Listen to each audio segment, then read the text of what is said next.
The 2000s for Sonic have become an underappreciated gem over the past few years, unfortunately.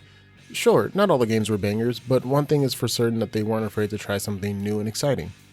What made this era of the franchise so important to me in retrospect is the fact that it got me into so many different genres just from the fact that a blue hedgehog was slapped to the front of the box art. You have God of War Sonic, Mario Kart 8 before Mario Kart 8 was released Sonic, but it's a turn-based RPG. While Sonic Chronicles: The Dark Brotherhood may not have been a good game to a lot of people on this planet, it was the start of my journey towards loving JRPGs. See, being born near the end of the millennium and not having much access to whatever games when I wanted, I didn't get to experience a lot of the popular turn-based RPGs till a bit later in life. The first JRPG that captured my heart was actually Final Fantasy X2 for reasons. But the game genuinely had me in its grasp with its visuals, characters, and overall story. I'd later go on to play the titans of the genre and even a few low-profile titles as well, but none of this would ever be the case had I not spent my hard-earned dog-walking money on a little game called Sonic Chronicles: The Dark Brotherhood. Take a step back and forward though, and you'll see that this game is sandwiched between both Sonic Storybook series games, Secret Rings and Black Knight. The spark notes of these games is, well, it went nowhere, but there were rumors of a third title in the series that would have covered a Greek mythology theme potentially. As I mentioned though, this never came to be, and we are stuck with a duology that I will happily stand my ground on from a story perspective at least. These two individual outings have the same DNA, but play differently enough to where you can see the obvious improvements with the later game, Black Knight, which is considered to be the superior as well. So, why am I mentioning 3 games that have a collective Metacritic score that just barely beats out Sonic Lost World? The answer is simple. Potential. The potential to deliver a great product that revitalizes fans' trust in a true Sonic spin-off game, and simultaneously fulfills Takashi Iizuka's dream of curating a Sonic the Hedgehog RPG. With the head of Sonic Team just casually dropping the fact that he wants to one day work on releasing a Sonic RPG, and you hate to see the Chronicles erasure, it got me thinking that this would be a phenomenal idea for an abundance of reasons. 1. Sega's subdivisions as a whole have been having a very, very good year. Pretty much all of the games that have been published by the company have seen huge sale numbers and critical acclaim across the board. Most of these games, not relating to anything with a small blue animal, happen to be RPGs. 2. Sonic, as a character, has shown his face in a couple of these new releases and their predecessors as either a background cameo, skin, or character if you want to take a quick look at the Super Monkey Ball franchise. 3. The Sonic universe is a boundless pool to pull characters, stories, and events from. The main question is, however, what type of RPG would this game play like? For the uninitiated, the RPG genre is more of like an umbrella term to describe what you're doing more than what you're playing. There are RPGs that are turn-based and heavily rely on thinking ahead about what your opponent might do, using certain types of magic to buff teammates and debuff enemies, and taking care to pre-plan any items that might help you with both of those. Pokemon is a great starter to this, but there's also the aforementioned Final Fantasy. Then you have RPGs that are a bit more action-oriented, something like the greatest series of all time, Kingdom Hearts, wherein you still have those elements of magic and items, but there's no explicit weighting of the turns. You see, in something like a Kingdom Hearts or the recent Final Fantasy games and remakes, you can take as many turns as you want. There's no limit, really. There is something called a revenge value, however, where the bosses or enemies will get tired of you bullying them on the playground and hit you back, hard. This forces players to then act defensively, effectively losing their turn. You then have games like Fire Emblem, Starfield, Hades, and then MMOs. Going back to the topic at hand though, we're going to explore 2 different avenues for the Sonic Storybook RPG sequel. The turn-based Final Fantasy route and the Kingdom Hearts action RPG route. Both of these hold a pretty big cultural significance in their own respective rights, and I feel as though they'd be the best options available to Sonic Team should we ever get a Sonic RPG proper. Which one is the best choice though? We'll just have to break that down by going to the story right now. So, Secret Rings and Black Knight took place in the world of the Arabian Nights and Camelot respectively. As I mentioned, the third entry was supposedly going to cover a Greek mythology, so I think that's a pretty good starting point, and the vastness that the mythos has makes this game being developed as an RPG a solid framework.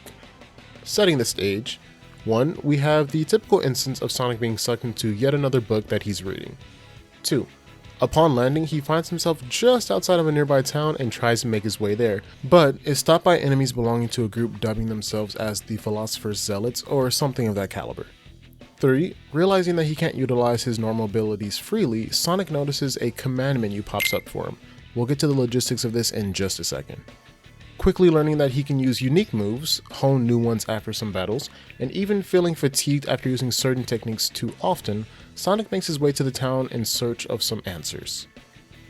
After hearing all that, and before I go any further, I want you all to comment down below and tell me what type of combat style popped into your head. The free nature of a Kingdom Hearts game, or the tactical planning of a Final Fantasy game. Retracing our steps, let's talk more about this command menu that suddenly pops up for our hero. Being no stranger to these sorts of adventures, as this is now the 3rd time something like this has happened, and Sonic would even break the 4th wall here a bit to acknowledge this, it feels familiar to him even though he's never seen it before.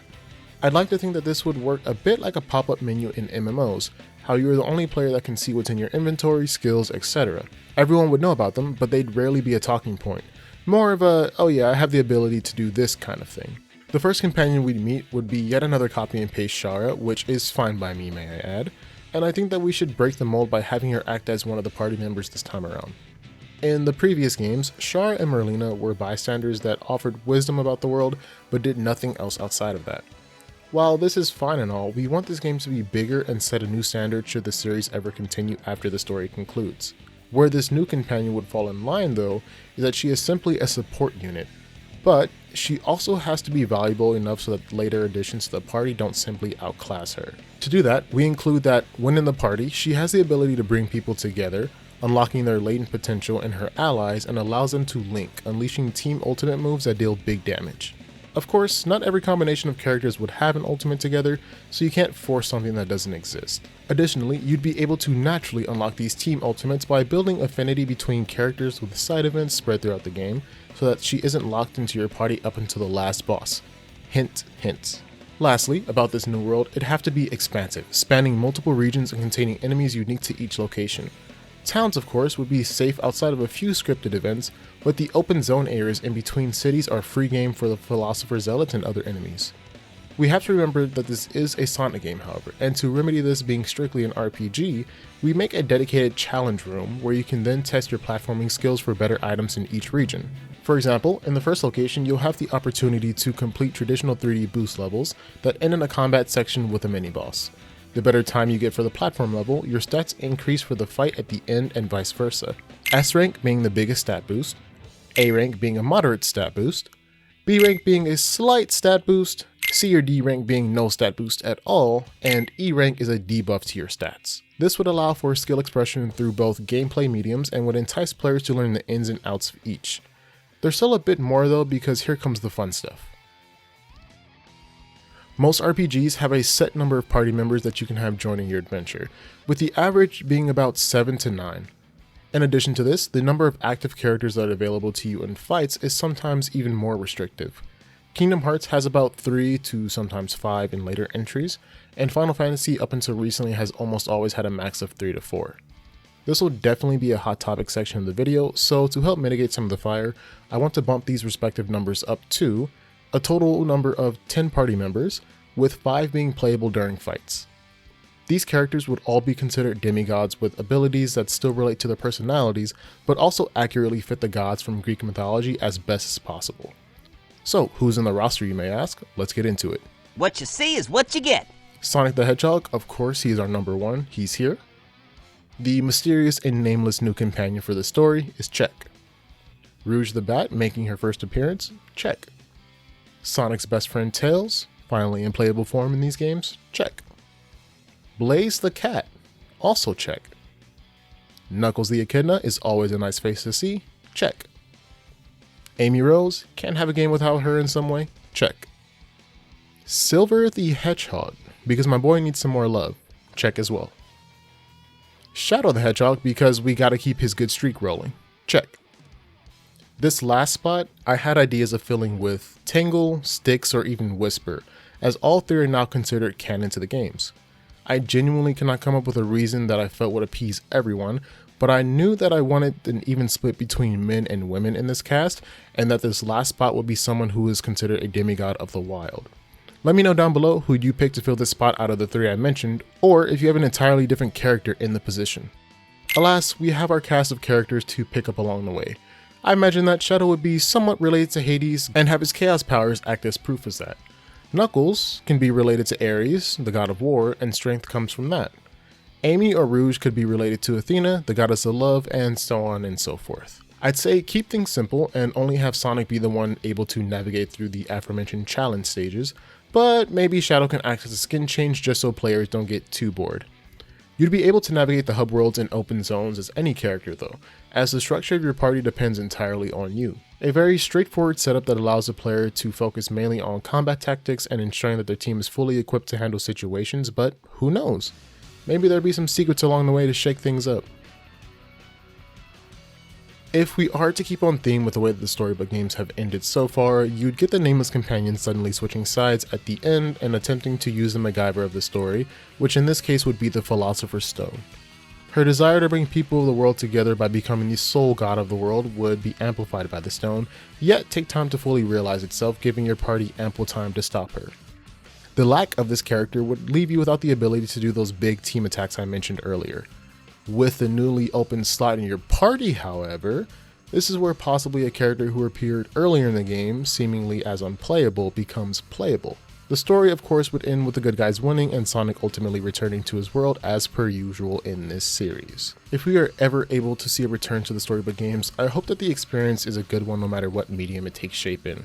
It can be an RPG, an action RPG, etc., but it needs to be good, like really, really good. I would love to see Sonic Team branch out and do side games that aren't afraid to break the status quo again.